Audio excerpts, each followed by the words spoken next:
Right మరో breaking చూస్తున్నాం. చంద్రబాబు నివాసానికి క్యూ కట్టారు మంత్రివర్గ ఆశావహులు. ఈ నేపథ్యంలో మంత్రివర్గ కూర్పుపై తన నివాసంలో చంద్రబాబు సుదీర్ఘ కసరత్తు చేస్తున్నారు. ఇక రేపు ఉదయం 9:30 కూటమి శాసనసభాపక్ష సమావేశం జరగనుంది. ఈ నేపథ్యంలో చంద్రబాబును సీఎం అభ్యర్థిగా ఎన్నుకోనున్నారు కూటమి ఎమ్మెల్యేలు. ఇక ఏకగ్రీవ తీర్మానాన్ని గవర్నర్కు పంపనున్నారు కూటమి నేతలు.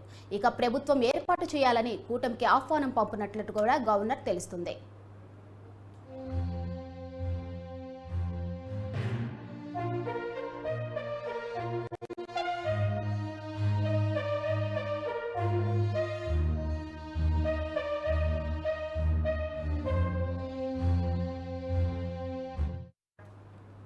మంత్రివర్గ కూర్పుకు సంబంధించి మరింత సమాచారం మా ప్రసన్న కుమార్ అందిస్తారు. చెప్పండి ప్రసన్న కుమార్.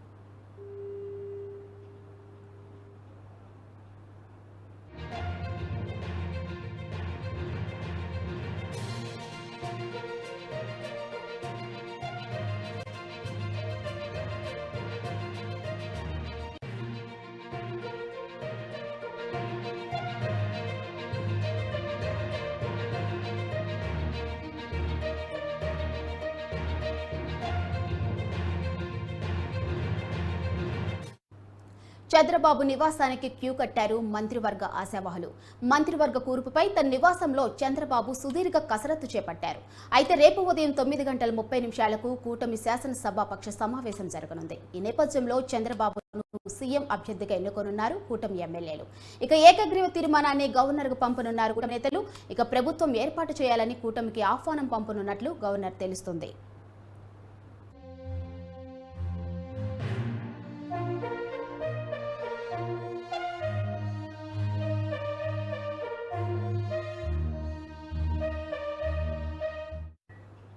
ఇక మంత్రివర్గ కూర్పుపై మరింత సమాచారం ప్రసన్న కుమార్ అందిస్తారు. చెప్పండి ప్రసన్న కుమార్.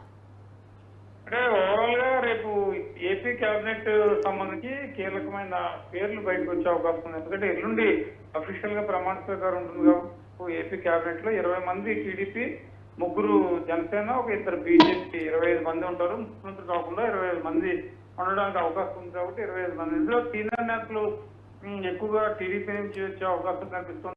వాళ్ళలో నిమ్మల రామానాయుడికి, గోరంట్ల బుచ్చయ్య చౌదరికి ప్రధానంగా అవకాశం కనిపిస్తుంది. అదేవిధంగా ఇక్కడ వచ్చే వాళ్ళకి నిమ్మకాయల చినరాజప్పని తీసుకునే అవకాశం కూడా ప్రధానంగా కనిపిస్తోంది. దీంతో పాటు పుత్తూరు ప్రాంతం నుంచి తులిపాల నరేంద్ర కూడా అవకాశం ఉండొచ్చని అంటున్నారు. మరి సామాజిక వర్గ సమీకరణ, ఇతరత్ర అంశాలు, కొత్తగా గెలిచిన మహిళలకు ప్రాధాన్యత ఇవ్వాలని నిర్ణయించుకోవడం, రాయలసీమ అదేవిధంగా కడప జిల్లాలో ఎక్కువ సీట్లు ఈసారి గెలిచారు కాబట్టి ఆ ప్రాంతంలో మహిళలకు, కొత్తగా గెలిచిన వారికి, యువకులకు ప్రధానంగా మంత్రిమండలిలో చోటు ఇవ్వాలని టీడీపీ అనుకున్నట్టు తెలుసుకొని అందులో భాగంగా వాళ్ళకి వచ్చే అవకాశం ఉంది. ఇక జనసేన నుంచి కూడా ఒక బీసీ, ఎస్సీ, అదేవిధంగా పవన్ కళ్యాణ్ ఎలాగో కాపు సామాజిక వర్గం నుంచి ఉన్నారు, ఆయన డిప్యూటీ సీఎం గా ఉంటారని తెలుస్తుంది.